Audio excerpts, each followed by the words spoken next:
Let's take a look at the characters that are in Miracle Wish so that you guys can decide whether or not you want to spend your hard-earned Miracle Wish runes to try to get any of these heroes. Kulthum, epic, pretty good. Reeves, epic, one of the best. Hardak, epic, one of the best. And now we have this new one, Isabel. Isabel, red, epic. Basic attack, deal damage to a single enemy or 30% more damage to any target with light target. We'll see what light target does exactly when we get to her passive. Second ability, does 300% attack damage to a single enemy. If the target has light target, this damage has an additional 100% piercing rate. Basically what this means is that she will do 300% attack damage. If the target has light target, it will completely ignore their defense. I believe that's what piercing rate means. 100% piercing rate means all of the damage goes through and ignores the enemy's defense.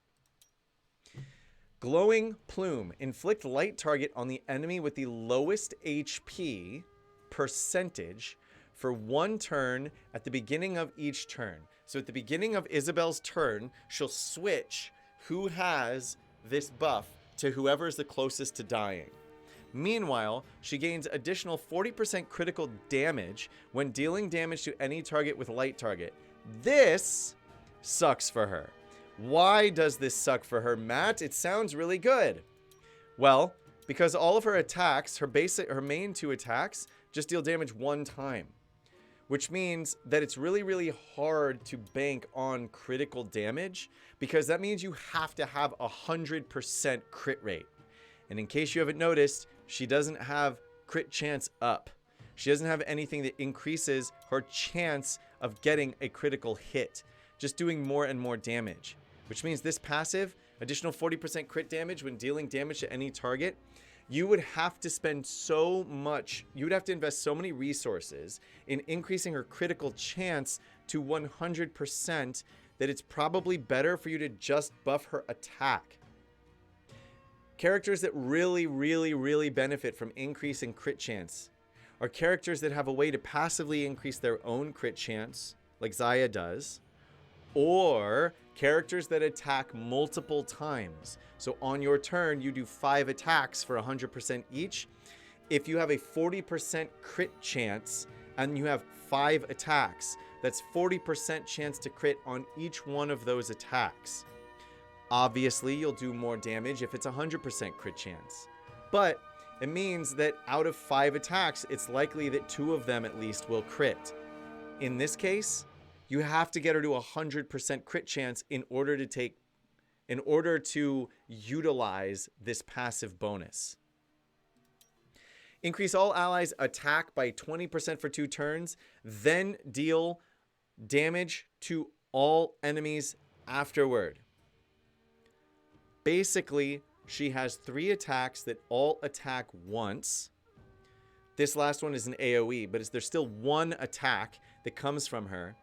And her biggest benefit is that she increases her critical damage. Now, if you get her to exclusive 1, she will increase her crit rate by 25% before she casts Reign of Ray. So that'll give you a little bit of a passive crit rate to her, but that means you still have to stack 75% more crit rate on her in order for it to go anywhere. So I'm not impressed. This is kind of cool though. If she actually manages to do enough damage, because she's always going to be sniping the heroes with the least amount of health, then this could be nice. Additionally, for bosses, this means that for bosses, Glowing Plume is always going to be on the boss once they are the only character left on the field. So she could be always doing 100% piercing rate to bosses on this attack. Always do 30% more damage to bosses on this attack. So maybe she's good. We don't know. It's going to require a lot of extensive testing, but she's epic, and people tend to not extensively test the epic heroes, especially because we don't have a test server. But we might be getting one. I think it was it Doris who mentioned in the critical discussion when we were talking about it that they've actually been working on a test server to give content creators access specifically so that we can test these creatures out. Because if they turn out to be really good, then people are going to invest more resources in getting them. And the more resources people invest in getting them, the more money the company makes. And then everybody wins. The company makes more money. The users get better information.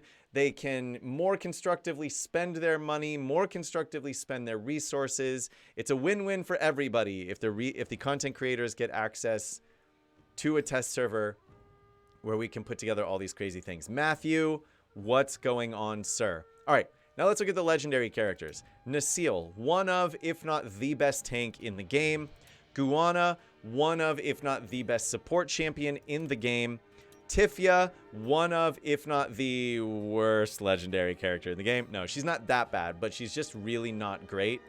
Her passive is really, really useful for the first turn in combat, which can make her very useful in PvP, but after that first turn, then her passive literally does nothing. So after that, it's all about her stacking these Scarlet Sakuras. So Tifia to me is just like swing and a miss as far as design goes, because her kit is designed around stacking up these Scarlet Sakuras so that her critical damage goes up more and more and more the longer she's in a fight. But her passive is literally only useful on the first turn of the fight. So you have this character who benefits from being in a fight longer and longer and longer and longer, but then has a mechanic that actually tries to end the fight faster by giving her a really early turn that can deal a lot of damage. So she's just, in my opinion, poorly designed. Is she worse than Hal? Thor, Hal's not that bad. Quit hating on Hal. He's not that great, but he's not that bad. All right, we'll save the one that people are talking about the most for last. Ina, a defense character coming to the Nameless Brotherhood. Her basic attack deals defense damage with a chance to inflict stun. When Ina has activated level 2 overflowing mana, the stun cannot be cleansed. We'll get to overflowing mana when we look at her passive. This can be increased to a 25% chance to inflict stun, which means if you could get her another 75% effect hit, which is possible but requires a lot of investment, then you can guarantee that her primary attack will stun. Depending on the rest of the team you have put together, this can be very, very useful. And her attack, well, it's not super high, but it's not super low either. She's a defense-based character that ends up getting 260% defense damage off of her basic, but she's designed to be a tank, so that's actually pretty good for a tank. Mana Shield. Grant all allies a shield by a percentage of Ina's max HP. That's really important because her max HP is likely to be a lot higher than your other characters. So that's good for her shield. 30% of Ina's max HP for 2 turns, increased to 45% for targets from the Nameless Brotherhood, Doom Legion, and Eternal Sect, reduced for targets from the Dragon Tribe and Sword Harbor Guards. So this brings an interesting mechanic into the game that it looks like they're going to start playing with that I think actually has the potential to be really, really neat, as long as they have some way of really keeping track of all of it. Basically, it means that this character is really good in certain teams and actually less good in certain other teams without actually changing the mechanics of that team. Basically, she just has this synergy with these 3 factions, and she has this synergy with these other 2. What's the opposite of synergy? Is it synergy? I don't know. But they're starting to get this difference between like light and dark characters coming into the game. I think that we would assume, quote unquote, for sake of argument, because the Eternal Sect is all like undead people, the Doom Legion is all demons, the Nameless Brotherhood is like Cthulhu type stuff, that Nameless Brotherhood, Doom Legion, Eternal Sect are the quote-unquote bad guys. Dragon Tribe and Sword Harbor Guards. I mean, the Sword Harbor Guards are like the knights that specialize in like buffing and healing each other and stuff like that. So it seems like these are the good guys. So we have our first character who's come into the game who's like, if you put me on a team with bad guys, I'm even better. And if you put me on a team with good guys, I'll still do my job, but I'm not as good at it. Interesting idea. But mostly it just gives, well, but the short version here for this ability is that it just gives all allies a shield. Her first exclusive, which is always we're talking about because exclusive 1, you can kind of sort of bet on legendary characters getting, so we can look at it. When casting Mana Shield at level 2 overflowing mana, she also gives consolidation to all allies for 2 turns. Otherwise, they will now get Consolidation 1 for 2 turns. So, a little bit similar to Catherine. Instinct Mana. Gain 5 layers of mana residual at the beginning of battle. Then, gain 5 layers for every Nameless Brotherhood, Doom Legion, or Eternal Sect ally. So, if you have her on a team that's made up of all these people, then that means that she will start with 25 layers of mana residual. 5 from herself, and then 5 from the other 4 characters on the team. 5 times 4 is 20, plus the original 5 is 25. She loses 1 layer for every Dragon Tribe or Sword Harbor Guard ally. So if you have her on a team full of those people, then she starts with 5 and could lose 4, so she'd start with 1. So you can see this has a very, very big swing to it. And she gains 2 layers for every ally from other factions. Mana residual will not be removed when the owner dies or at wave transition. Meanwhile, there are, when they get to 20, 25, and 30 layers of mana residual, Ina activates level 1, 2, and 3 overflowing mana. So, let's assume for sake of argument that you want to put her on a team where she's going to be most effective. This is going to be on a team where she starts with 25 points. That means that you'll hit levels 1 and 2 right from the beginning of your match, which additionally increases her own defense by 50%.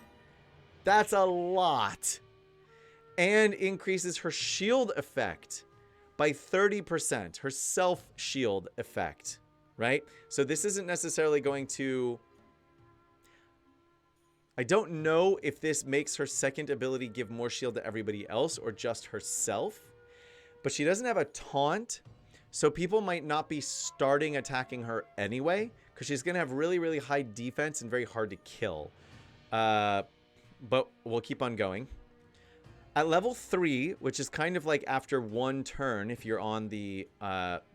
best version of a team for her, she will increase her self-effect hit by 40%. That's important for this little boy over here. Let's see. Would it be this one? How does she gain additional layers? Wait. What ends up giving her more overflowing mana? Grants all allies the shield, Doom Legion, blah, blah, blah. Gains this at the beginning of battle, then gains 1 for all these people. Lose 1 for them. Gain 2 for this. When there are this many layers. But how does she get more? Oh. You have to get her to exclusive 2.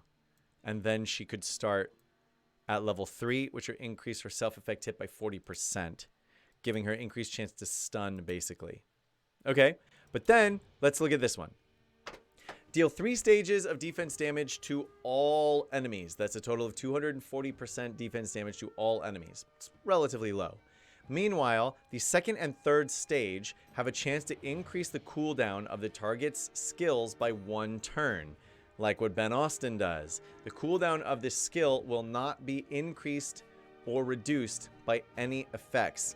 And it lowers its cooldown by 1 when you have it upgraded all the way. So every 4 turns you can use this. Ina, it seems pretty obvious to me, has been designed to be a combination of, but opposite to, Catherine and Ben Austin. So the idea is you put her on a team with a bunch of quote-unquote bad guys, and she can kind of do a little bit of what both of them do, minus the healing on every turn. If you get her up to exclusive level 2, she will start with 40% extra effect hit, which when you combine that with her chance here, 50% chance when this is leveled up, plus the 40% chance she gets from this, you only need an extra 10% to get her to 100 here. Here, with an extra 40% chance, that would put it up at 65, so you still need another 35 or 40 effect hit to make sure that her primary attack is a guaranteed stun. But all in all, I would say her kit looks cool, but probably not as effective as they want it to be. Now we come to the star of the day, Alicia. People really enjoy the bleed dot in the game right now. It has been recently buffed so that certain characters deal a lot of damage in a very tricky way.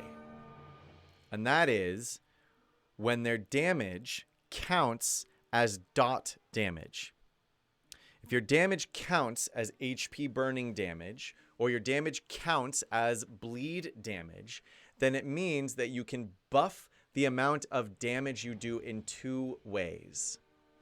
Bleed, for example, does more damage based on your base attack value.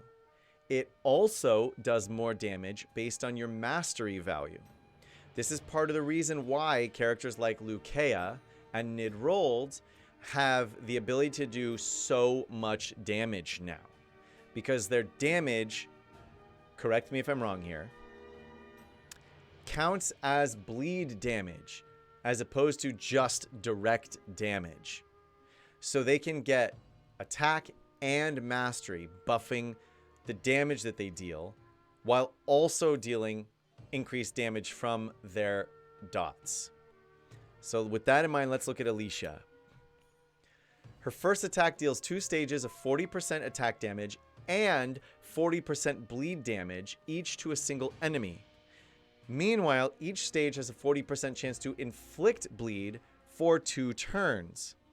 So basically, she's going to deal 40 plus 40, which is 80, twice, which is 160, attack damage to an enemy.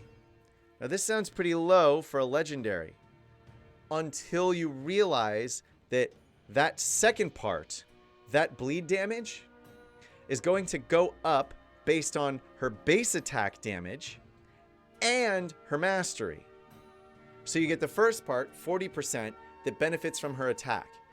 Then you get her second part, her bleed damage, which benefits from her attack and her mastery. Those two things combine in a multiplicative kind of way, and all of a sudden this 40% is really high. Combine that with the fact that she has an increased chance to apply bleed, and a really high one, because this will get up to 60% here. So you need to put about 40% effect hit on her or more in order to make this effective. And you're looking at thing number 1. Number 2, Merciless Blade. Deal attack damage to all enemies with a chance to inflict more bleed. Afterward, she grants herself Flying Blade for 1 turn, during which this attack will be upgraded to Deadly Blade. Deal 2 stages of attack damage and 70% extra bleed damage to all enemies. Okay? Meanwhile, increase the extra damage dealt by 10% for every 1 layer of bleed they have, up to 100%. So again, stacking on stacking on stacking on stacking on stacking on stacking on stacking the bleed damage. So this is where this all comes around. Exclusive level 1, Alicia acts for 1 extra turn after she casts Merciless Blade. Deadly Blade will deal 3 stages of damage and refresh the duration of all enemies' bleed after the 3rd stage. So now your enemies have bleed on them, and it will last longer, which enables you to stack it higher. Her passive. When she is killed, her Ice Hunter will appear and take her place to continue the battle. It has 50% of Alicia's max HP, which is 40%. Oh, 50 per, it comes into play with 50% of its own HP, which is 40% of Alicia's max HP. So it's designed to last 1, maybe 2 turns. But it's immune to all buffs and debuffs, so it can't be dotted. Meanwhile, at the end of the Ice Hunter's 3rd turn, if it's not dead, Alicia will be revived with the same HP percentage as the Ice Hunters if it's still alive. So when she dies, the Ice Hunter comes. If you keep the Ice Hunter alive and heal it all the way up, then after its 3rd turn, Alicia comes back to life with all of her health. Bloodlust Chase. Deal 3 stages of attack damage and bleed damage each to a single enemy. That's 160 times 3, which is 480. Is that right? 160 times 3, that's 300 plus 18. Yeah, 480% damage. But remember that second half is bleed damage. Stacking with both attack and mastery. Meanwhile, each stage has an 80% chance to inflict more bleed, which means that they're going to deal more damage immediately plus more damage over time. Besides, extra effects take place based on the number of bleed layers the target has before each stage. It deals damage if there are more than 2 or more layers. Then it deals more if there are 4 or more layers and inflicts more bleed. She's nuts. And then you can see the skill switches. So like you can see what happens when she is in the Ice Hunter mode. She basically has a very, very limited number of things that she can do. But yeah, Alicia can stack bleed out the wazoo. If you are building a bleed team, Alicia is definitely one that you want to go after. She has been tested versus Lukea. Joshverse, another content creator, tested her versus Lukea and found that Alicia and Lukea do basically the same amount of damage. And Alicia is not a mythic champion. So, if you want that bleed team, this is a decent Miracle Wish for you. Because even if you don't get it, you still have a pretty good chance of getting Nasil or Guana, 2 of the best champions in the game in their respective roles. But you've really got to decide whether or not, 1, you want these champions, 2, whether or not you need these champions, and 3, whether or not you can even level them up if you get them. So there you